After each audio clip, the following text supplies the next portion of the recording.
There's a few reasons that I'm so motivated to work with secondhand shoes. Just the mass of waste that's available. There's just not really a system in place at the moment for post-consumer waste. And I think there's a lot of problems surrounding that, whether it's the communication, people don't know how to recycle their shoes, people don't know how to clean and look after their shoes. There's just such resource of waste that's not going anywhere anytime soon. So if I can make some sort of dent in that for good, create beautiful, creative, thought-provoking products that are not made from virgin materials, then I think that's a good win for me.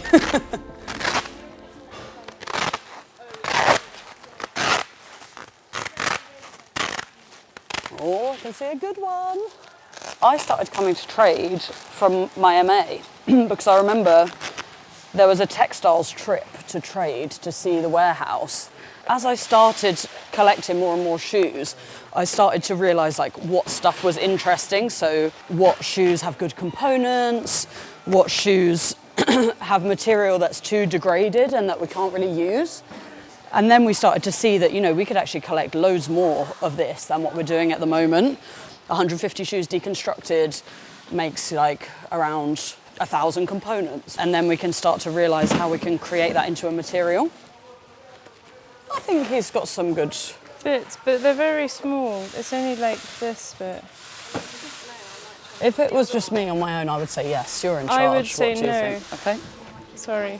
Yeah, it's really my first endeavour into creating more of a production line, and I think it's been something right from my MA that I've been wanting to do. It's been like my baby, one day I will make this into a tangible system.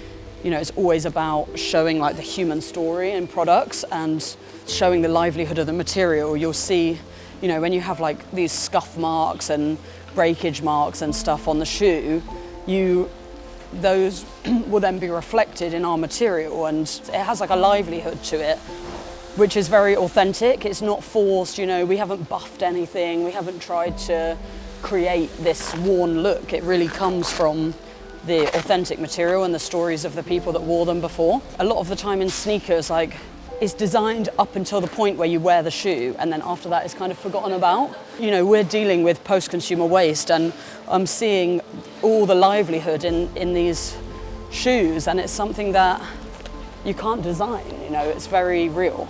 This is the worn toe that made the outsole shape. The front, it's got these little dips in. So as you can see, we just use ourselves as a reference a lot. This is your toe. Because we find so much cool stuff when we're going through all the post-consumer and all the recycling, that we just find we just have such a source of references just here in the studio that we're always just referencing what we find.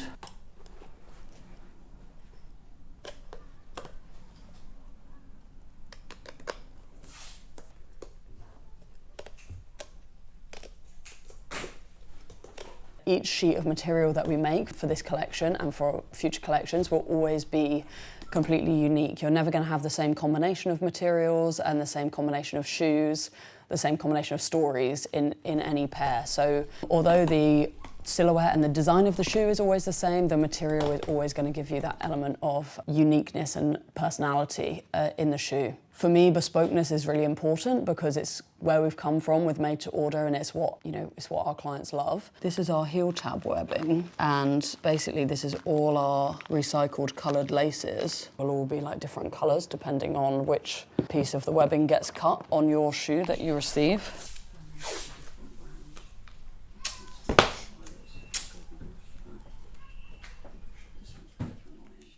Each sheet of material for each pair takes around an hour and a half just to stitch together the material, and that's before any of the production process and before it goes to Sako and his team. So it really is a labour of love, this project. We believe in the aesthetic and the outcome and the story behind it.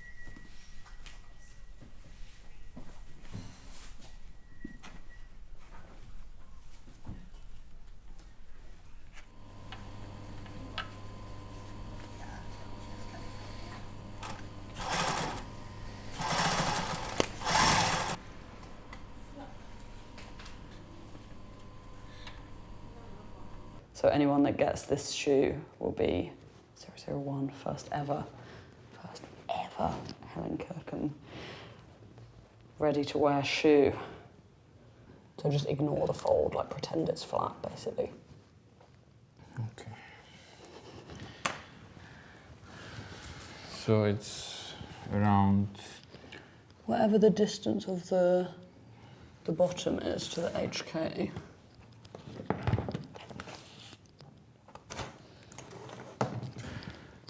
Let's say this is here. Yep. Yeah, this is short.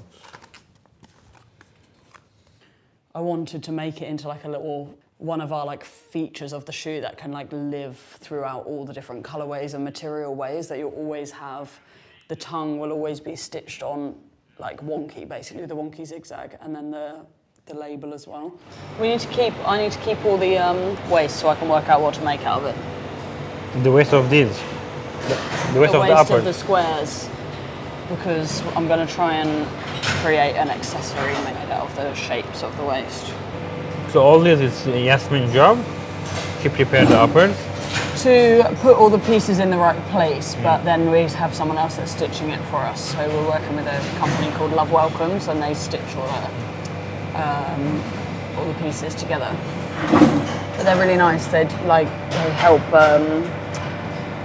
women that have like come over to the country as like refugees, like asylum seekers. So they give them like creative jobs. It's just chunky.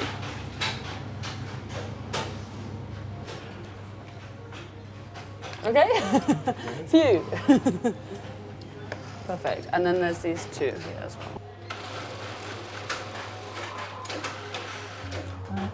So this, yeah, one, that's the end. Two. It worked, our plan, Sako. It works. It's easier.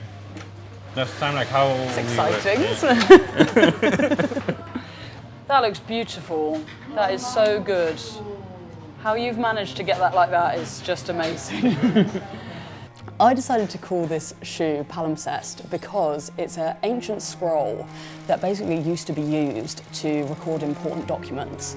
The scroll was made out of a leather hide, so it was an animal skin. At the time the documents were no longer needed, the scroll used to fade and then they would write new important information over the top.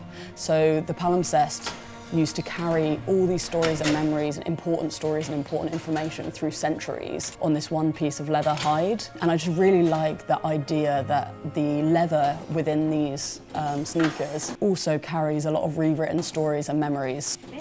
Yeah, look cool though, don't they? Yeah, definitely. I wanted to make something really easy for people to wear, like accessible but our style. And I just love how Welcomes, how they stitch the material, you know, they really go ham on the zigzag stitch, and it just adds so much texture and so much character to the shoe. You can almost see like Esther's personality in the stitching, which is so lovely. For me, one of the most exciting things about this project was creating the tooling sole unit, because this is the first time that I've ever made a sole unit from scratch. And even just things like adding in these almost scuff marks. We wanted to add a little bit of character into the toe. And one of the amazing things of working with Forever is they're very forward thinking on recyclable materials.